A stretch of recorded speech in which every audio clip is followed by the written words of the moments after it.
Yeah, So ngena ngoku nam. yeah. He'll ask a question as well. Ba? Yeah, no? Wena ethi wena ufuna ukuthi Who crucify, of course. And if he crucifies, we need to respond. Because they barrel la church. Best speaker of. When he crucifies, Guys, stand silence, please.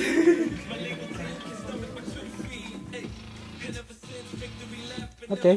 So, Mabasiningi 10 minutes bekweliqala niphelele nonke at the same time. welcome back to the junction. The first song that we played you was Tula, the song is Aftermath, and also this actually back song that's actually playing right now. It's aka City, the world is yours. Paparazzi so this is a good feel song. It's actually #1 song that's playing on the airwaves. We're gonna finish up our few last questions, and this is our show which is called The Junction. But I'm having there to no Caesar, Yego, Phoenix. Chairman. I think I'm a middle name, but it's fine. It's fine. Anyways, we are just gonna go and ask a few questions about NS, which is a big scandal that happened throughout the last semester. I just want to find out what has they been to sort out, and also the whole thing by SRC. Yeah, but why didn't they actually resolve it a bit earlier?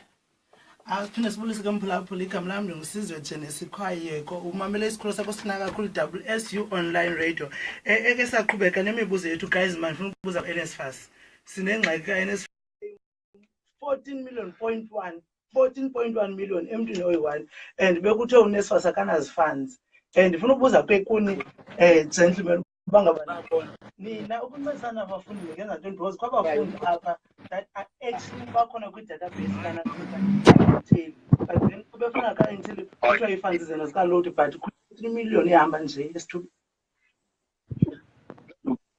Oh, I don't believe the way it's good. That's so good. No, you know, the whole question of 14 million, I think people need to understand because there's a whole misconception that 14 million rands is literally taking 14 million rands and was loaded to someone's student card. But you need to understand the whole issue of using your NSFAS, your Intel card to buy. You are given your Intel as credits. We type in that this month this person is supposed to use 1,400. You see, then what happens is that at the end of the year, then NSFAS goes and says how much do we owe to each and everyone? That's because we allocated these credit cards. How much do we owe then as a credit card? So it doesn't mean that NSFAS has 14 million lying around. It just means that a mistake was made of allocating 14.1 million rands in credit. You see, so that it's not a fact that it's not about NSFAS having 14 million rand lying around. It's just that 14 million rand was mistakenly allocated. 14 million credits. Been made through the whole issue. It's now a sub judice matter. It's in the court, and I don't think it's to us to engage on it and see this is what should be done, what should not be done. Because now it's a matter in the hands of law, and we don't have to dwell much on it. Okay, Diakova, Imbenleko, but man, if you know as a student organization, what are you going to do? Because it's a fund that they have called to Intel, but yes, we have you in the database. That means the database Intel, you are approved to have NSFAS. What are you going to do? Because if funds as load, in don't think I answer, we are unyaka, and we know that AWS fund about previous disadvantage that cannot afford anything actually. Well, the South African Students' Congress has worked very hard on this matter because you'll remember that on the beginning of the year, NSFAS representatives were deployed to WUSU by NSFAS. They came, they did what they had to do, and even after they came, there were no improvements that happened. So, as South African Students' Congress, and this thing is outside of the SRC because we are the ones who have strategic allies within the NSFAS to try and help us when they can. We worked hard to make sure that they come back, the NSFAS representatives come back to readdress the issues that we still have as students. And after they came back, they are busy working on those issues of students who signed LFF forms but have not received their allowances. So as the South African Students Congress, we'll make sure that we bring them back, because they are only supposed to make one visit to an institution per year. But through Sasco's interventions, they were able to come back once again. And if one has a different view on this one from the other comrades, that it was an SRC issue, I'm up for the challenge. If you say that it was not through Sasco that we were able to bring back NSFAS representatives, they can come and tell me otherwise. But we were able to bring them back and readdress the issues, and we have tried to make sure that they are working on it, and we keep following up on them. Thank you. Okay, siyabulela kakhulu ke. Omnye umbuzo wokugqibela and now for you gentlemen, ngifuna ukwazi, we know that thina sihlala apha town and abafundi abaninzi benza engineering and whatsoever. They spend a lot of time apha beyofunda abenansikeni Eskom house. Abana transport, abana ntoni, coming back to safety. We understand that ngoku nisizisela i-theories. Ngifuna with the practical side, what are you actually going to do? How are you going to implement it? Because we cannot sit here and speak in theory. I want you to know, guys, because moreover, in Ansika, Sasco, and I think who's a already into abayenzayo to make sure they're going to implement this thing. Okay, thank you very much. On the issue that your question refers back to, the issue of safety. First of all, what I believe in, we will make sure that we have shuttles who take students from res to Eskom was where they could study. And two, since you see how our residents are, some of them, they don't have study rooms where they can study and do everything, you know. What we need to do, the owners of those residents, two, they need to organize transport to take students back to where they could study, because you'll find that most of our residents, they don't have where they could study. So I think it's what we will do as SCO. We'll make it a point that we talk to the owners, say, owner, you know that you don't have where students study. Make it a point that you organize transport to go and study. Well, with that saying, what happened? Okay. iPhone people on Babu Facebook.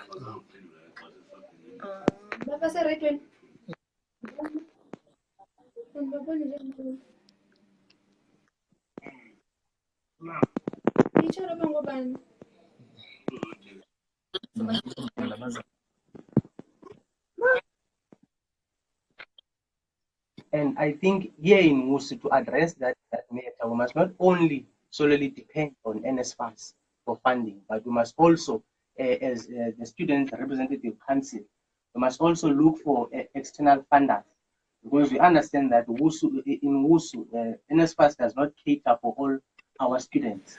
So we must not only depend on NSFAS, but look for external funders. Let us also go out there and approach the business people, the business stakeholders, to come and fund Wusu, because really, even as we are speaking, our brothers and sisters have not received their own allowances. Some of them are afraid as to how will they even register next year, because before you can register in Wusu, you must first clear your debt or pay a certain percentage before you can register. That on its own is financially excluded. Is financial exclusion. So I think we must not only depend on one source of funding. Thanks. Yes, thank you. On the issue of making sure that students get a place to study and they need transport, well, you need to understand that once you speak about transport, there is a cost implication that then becomes involved in the whole question. Now, we need to make sure who gets involved on who takes the responsibility of the cost implication. Will it be the institution? Will it be the student? Then there becomes a conflict, because we say we are financially disadvantaged. Then who will agree to say we are going to pay more to get this transport to go there? And the answer is a simple no, and the institution won't do that as well. So what we are going to do as a student congress, what we are already doing actually, is we are making sure that because we live in these communities, those communities are governed, and the economical existence or the economical the major contributors of the economic existence of those communities are students, because if you check Southern, the majority of people live there are students.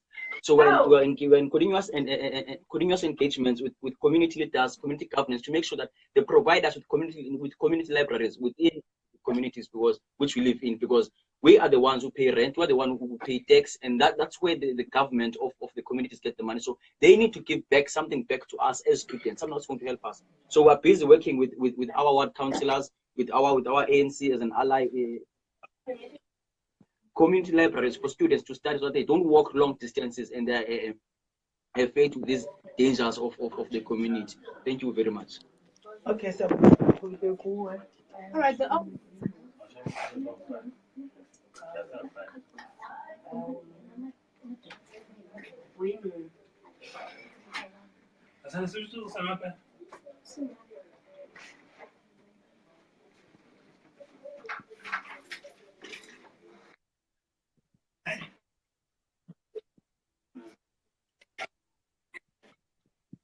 At transition from where they stay, let's say example Southernwood, to actually come to their campus for be able to do an assignment or to send emails. So what are you guys doing to implement that by next year, early February, each and every resident do have Wi-Fi, they have access to Wi-Fi, and yeah. So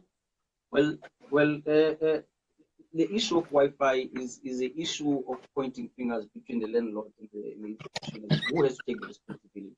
Once there's finance, everyone does want to take responsibility. But what we are going to do as Students' Congress, as Sasco, is that we're going to make sure that we have a complete fee breakdown of the 2,800 you pay per month. How much is allocated for water, how much allocated, how much will be allocated for Wi-Fi. So that if you can't provide us with Wi-Fi, we're able to say we're not going to pay you 2.8, we're going to pay you 2,000 rand, it's 800 rands for Wi-Fi. So that's going to push the business people in the terms of in this term it's being the landlords to make sure that they work in excellence because they don't want to lose contracts. So they're going to be a contract review of all the landlords we have at the end of this year. So if they don't have Wi-Fi, it's really easy. We're not going to accredit them. They're not going to provide us with. So that's what we're going to do immediately. We get the majority states, all of the seats in SRC in the 5th of June. all right, thank you very much, Inga. Well, as EM Students Command, we have a belief or an understanding or a clarity for that matter that in Musu we do not have Wi-Fi currently. What we are having is a local area network which simply works in different way in this manner that it's centered around a specific area. It does not cover a whole range of buildings whereby students can be able to access internet. For example, if you go in Fort Hare, University of Fort Hare, you are able to connect to internet even when you are within the backroom of the institution. But when you are in Musu, which is in our main campus, when you are in different floors, you are unable to connect to internet. You must be at a specific area for you to be able to connect to internet. Now, that on its own, we are not recognizing it as a Wi-Fi. In fact, we have made our research. We are aware as to which company installed the connection that we are using here in Musu, which is Dimension Data Company. So we are using the cheapest version. We must first address that one. We must address that one as a core issue. Secondly, the residences that we are having, we have seen residences without Wi-Fi connection whereby our students are unable to connect to internet to do their assignments. More especially our BTech students who cannot do research online. They are very much suffering. And this issue of Wi-Fi, it has been preached from 2014 up until now as 2017. It's something that political leaders have been using as a ball to get votes from students. So that one also it's a core issue. It needs a serious attention. What we are committing ourselves as EFF Students Command, once we are in power, we're not saying once we are leading WUSU because we understand the dynamics. But what we are saying correctly is to say, even if we can have a seat, we are going to make sure that we influence the SRC, we influence the management to address these core issues. Our students must have a free running Wi-Fi that is going to be accessible at all times.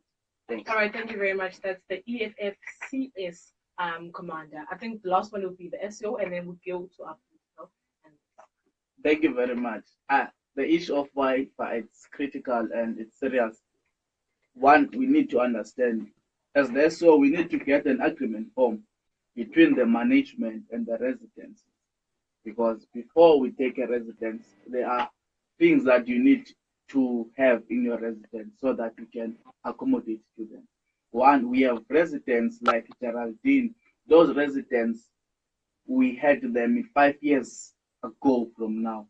Those residents, if you read that, those requirements that we are given by the Minister of Higher Education of how the residences should be, you will find out the Wi-Fi is there, but 5 years ago it was not there. So now we need to know the agreement between the management and the lot owners of these residents. Immediately, if we don't know how do they agree, we can't force the landlords to put the Wi-Fi, or within the agreement form, there is nothing that talks about Wi-Fi. Okay. So I want to ask, in terms of other residents that they have, right? So there's been an agreement between the school and the certain resident, or okay, the resident are they owned by different people? Because I think that's where we need to make it clear. Is it owned by different people? So in terms of these students, they need to understand for them to have access to Wi-Fi, it needs to be an agreement between landlord and school. Thank you very much. If you see now, you'll realize that these new residences, they got Wi-Fi because